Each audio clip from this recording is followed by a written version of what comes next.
Come with me, and you'll be in a world. Assalamualaikum warahmatullahi wabarakatuh. Perkenalkan, saya Eka Livia Tantri, mahasiswa sosiologi. Kali ini saya akan mengerjakan tugas entrepreneurship. Saya mengunjungi salah satu UMKM yang bergerak di bidang jasa, yakni bersama Teh Puy. Halo, Assalamualaikum warahmatullahi wabarakatuh. Saya Puri, saya owner dari Puy Skincare.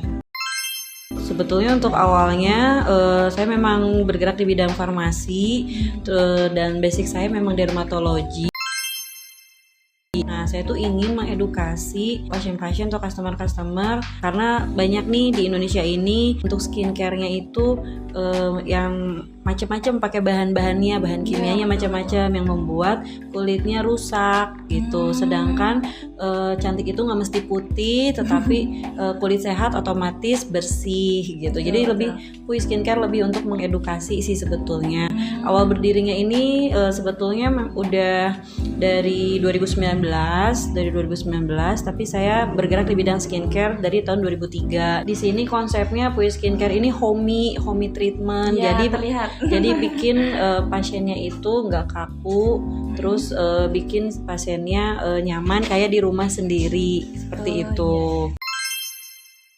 Memang ini di tengah kota, jadi orang-orang juga untuk nilai jualnya tuh bagus. Oh, betul. Jadi di mana? Di daerah waspada di tengah kota antara PVJ, Ciwok itu sangat terjangkau kemana-mana. Orang-orang pasti tahu, di map juga cepet, nyarinya gampang, mudah. Jadi memudahkan konsumen juga untuk mencari alamat kalau di tengah kota itu. Betul. Terus nilai plusnya juga kalau di tengah kota itu berarti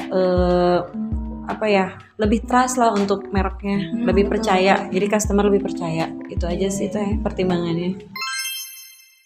Untuk 2 tahun awal memang harus dipegang sendiri karena kita kayak punya bayi ya. Jadi maksudnya kita harus nge-treat pasien-pasiennya dengan SOP treatment yang betul-betul sesuai dengan SOP yang aku pakai. Itu 2 tahun aku memang pakai sendiri supaya pasiennya itu percaya, trust dulu nih, trust dulu sama ownernya nih kayak gimana gitu. Masa skincare tapi jerawatan apa gimana. Nah, itu lebih banyak ngobrolnya juga sih. Jadi trust dulu. Nah, udah trust, kebetulan ya bertambahnya pasien, ada satu tambahan tenaga kerja itu basicnya harus terapis, beautician istilahnya. Jadi dia megang facial basic gitu. Untuk kelolanya kita kan bisa, selama ini kan ada WhatsApp ya. Jadi semua komunikasi itu di WhatsApp, di online gitu. Terus untuk sebetulnya untuk marketing di sini yang Puy Skincare ini masih marketingnya masih dari mulut ke mulut. Jadi belum terlalu fokus ke medsos. Karena satu dipegang sendiri, terus yang keduanya aku pengen bikin lebih ke private treatment. Dikelolanya masih manual istilahnya. Kita tulis lah ya masuk keluar pembukuan sendiri gitu tanpa menggunakan akunting kayak gitu. Saingannya sih memang sama produk luar sih, harga lebih murah pastinya. Cuman kalau misalnya orang udah percaya, mau berapa juga atau mau dan cocok, mau gimana juga pasti dia beli di sini. Mengutamakan kepercayaan customer itu penting banget. Sharing-sharingnya ilmunya, terima kasih banyak Teteh. Iya, sama-sama. Sekian, terima kasih.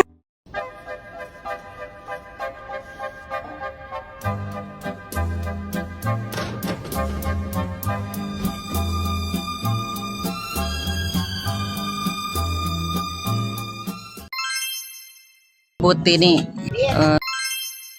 dari tahun 2011 sampai sekarang, karena disebut bakso emut karena biar ingat selalu bahasa Jawanya gitu. Kalau Jawa Sunda sama aja ya, karena ya rame, banyak pegawai yang berdatangan, dokter juga yang orang lewat juga ada banyak gitu. Ya alhamdulillah ya ramai ada lah gitu. Ya buka dari pagi karena ada bubur buat sarapan, ada yang bantuin satu orang, ada jadi nggak terlalu berat lah gitu. Jadi ada ringanan, ada yang bantuin. Tutupnya nyampe sore di sini. Sekitar asar ya Bu ya? Iya, sekitar jam 3-an. Saya mengatur sendiri, nggak ada tulisannya, ya itu mah biasa aja lah gitu, nggak ada manajemen tulis menulis. Kan nggak tentu sih orang dagang, ada yang ada ramenya, ada nggak ramenya gitu, nggak tentu pendapatannya juga. Tantangannya ya kalau dari sepinya ya alhamdulillah, tapi ya alhamdulillah rame wae gitulah. Ya sama-sama, yuk makasih, dadah.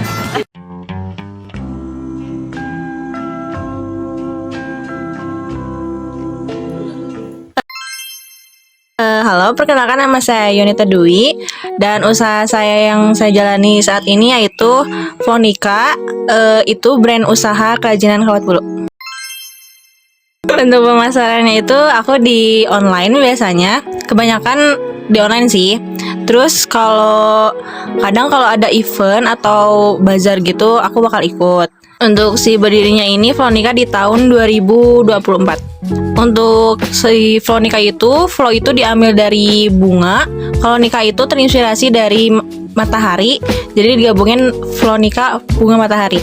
Jadi sebenarnya signatur kita tuh di bunga matahari.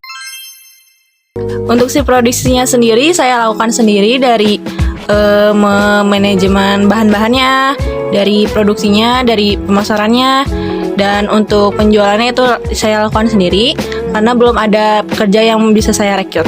Untuk strategi pemasarannya itu saya lebih ke ini sih, ke promosi di TikTok atau ke Instagram. Karena di TikTok sama Instagram itu tuh audiensnya itu bakal lebih ngejangkau, lebih luas.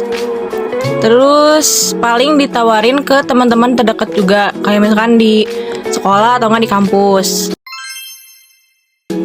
Untuk pendapatan per bulannya itu bisa di angka 1 juta paling kalau lagi sepi. Tapi kalau lagi musim-musimnya wisuda atau kayak hari-hari penting itu bisa di 3 juta ke atas. Untuk tantangan selama 1 tahun ini paling di konsistensi sih. Kayak gimana kita tetap menghasilkan produk yang mengikuti tren yang ada, karena kayak pasti seminggu atau sehari gitu, tiap hari itu pasti ada tren-tren baru. Jadi kayak kita tuh harus cepat ngikutin tren itu. Kalau enggak, kalau enggak tuh pasti kayak ketinggalan sama seller-seller lain. Kayak gitu sih. Terus ada juga kayak misalkan bahan bakunya itu kosong di toko yang biasa kita beli. Itu tuh kayak kita harus nyari supplier lain yang harganya tuh kadang lebih mahal dari yang biasanya. Kayak gitu. Say bye.